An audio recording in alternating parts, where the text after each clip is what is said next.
Icambere ngomba gushinga kw'intahe nuko je navutse mu gatondo nkaja ku kazi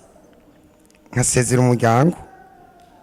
shitse kwa Siyoni nagiye ndumviriza akaradiyo nguma numva ubutumwa kandi ijwi ry'umuntu yabuvuze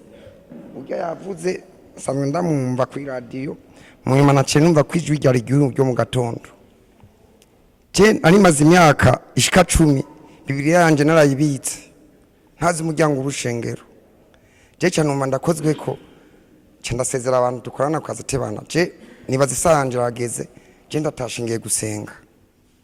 kubera mba mu Kamenge adresse nari sanzwe ndayumva misi yose je naciyenza maze kuza cyambere ndafise ingwara yitwa Eleni Musipa barangire operation azi nk'imyaka 2 ariko uragaruka umaze kugaruka urumva nababara cyane gose je numva vraiment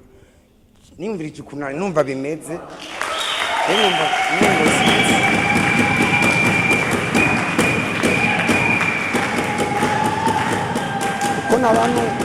ukuntu naje numva nyene mbimeze nabi numva umenga imisonga yose yaheze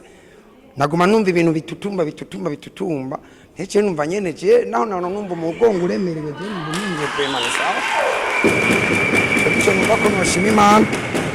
amashimye ko mbotse nkaba numva ko kuva no munsi ngiye gusura gutumbera umuryango w'urushengero ntazosubira kugwa ukundi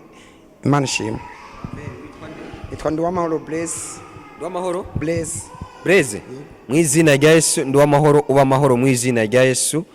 ugaruka usenge ugira inyota uhereye akakanya yo gukunda Imana no gukorera Imana mwizina rya Yesu business yawe uhereye umunsi irogurutse iratembere mwizina rya Yesu imodoka wayishize mu byo wasabye harimo imodoka Imana yaguha imodoka mwizina rya Yesu je twari kumwe none amashimwe ku Mana